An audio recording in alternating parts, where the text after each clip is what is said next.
یہ شاعری کی بہت خاص چیز ہے.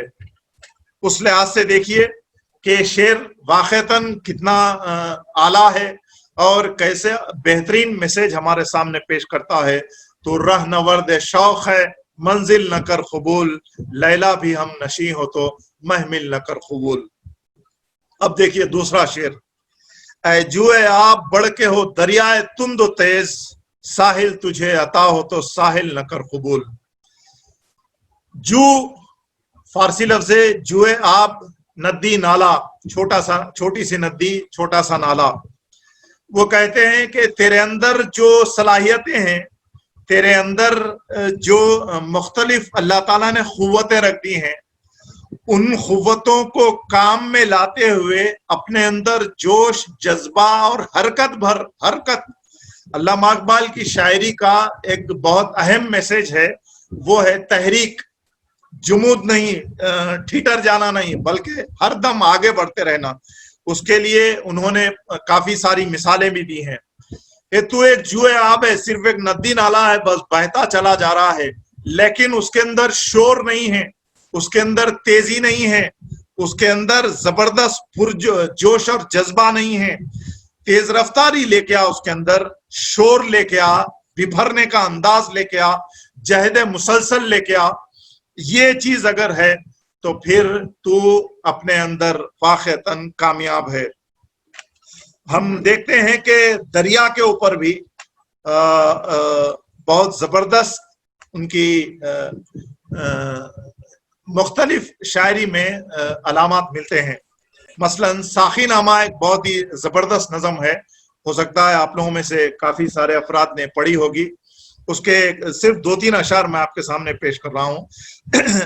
ساخی نامے میں وہ پورے نیچر کا منظر کھینچتے ہیں اور ایک دریا کے بارے میں کہتے ہیں، بلکہ یہ میسج ہے. ہم عام طور پہ رونا روتے ہیں کہ صاحب ہماری تحریک میں کام کرنے میں یہ ہمارے پاس رکاوٹیں ہیں، اس وجہ سے کام نہیں ہو رہا ہے، مخالفتیں زیادہ ہیں، ہمارے پاس افراد نہیں ہیں، فلاں فلاں فلاں بے شمار ہمارے پاس بہانے ہیں. ان ساری چیزوں کا ایک جواب علامہ اقبال نے اپنی شاعری سے دیا ہے. علامہ اقبال کہتے ہیں کہ تو اس طرح بن، کس طرح؟ جیسے ایک ندی، ایک نالا اور دریا ہوتا ہے. پھر وہ کہتے ہیں دریا کیسا ہوتا ہے، تو اس کی مثال انہوں نے لی ہے. اب آپ اس پہ جو ردم ہے، اس کے جو الفاظ ہیں، اس کے اندر جو چھپا ہوا معنی ہے، وہ آپ اس سے لطف اٹھائیے. وہ کہتے ہیں وہ جوئے کوہستاں اچکتی ہوئی، اٹکتی لچکتی سرکتی ہوئی، اچھلتی پھسلتی سنبھلتی ہوئی، بڑے پیچ کھا کر نکلتی ہوئی، رکے جب تو سل چیر دیتی ہے یہ، پہاڑوں کے دل چیر دیتی ہے یہ. کہ ایک تحریک کے فرد کو ایک دریا کی طرح ہونا چاہیے کہ اگر اس کے سامنے پہاڑ آ جائے تو وہ دریا رکتا نہیں ہے، ندی رکتی نہیں ہے، بلکہ بازو سے اپنا راستہ نکالتی ہے، آلٹرنیٹ تیار کرتی ہے، اور اس آلٹرنیٹ کے ساتھ وہ اپنا بہنا جاری رکھتی ہے، یہاں تک کہ جا کے وہ دریا یا وہ ندی سمندر میں مل جاتی ہے. تو اس طرح جمود کے بجائے ہمیشہ حرکت، جو جمود کا رویہ اختیار کرتا ہے ٹھٹر جاتا ہے. اسی لیے کہا گیا کہ مومن کا ہر آنے والا دن اس کے لیے ایک علم میں، عمل میں اور مختلف لحاظ سے زیادتی والا دن ہونا چاہیے. مومن کے 2 دن یکساں نہیں ہوتے. ہر نیا آنے والا دن ترقی لے کے آتا ہے، ڈیولپمنٹ لے کے آتا ہے، سوشل ڈیولپمنٹ لے کے آتا ہے، مینٹل ڈیولپمنٹ لے کے آتا ہے، نالج ڈیولپمنٹ لے کے آتا ہے. اللہ تعالیٰ سے اس کی اللہ تعالیٰ کے ساتھ اس کی جو قربت ہے وہ بے شمار میدانوں میں وہ اپنا ڈیولپمنٹ لاتا ہے. یہاں تک کہ علامہ اقبال چھوٹے بچوں کو بچپن سے ہی انہوں نے جو مختلف چھوٹے بچوں کے لیے نظمیں لکھی ہیں، ان نظموں میں بھی علامہ اقبال نے اس بات کا خیال رکھا کہ ایک بچے کے اندر شروع سے ہی حرکت، عمل اور جہد مسلسل کی ایک کیفیت پیدا ہو. ان کی ایک چھوٹی سی نظم ہے چاند اور تارے، اس میں چاند اور تاروں کا ڈائلاگس ہے.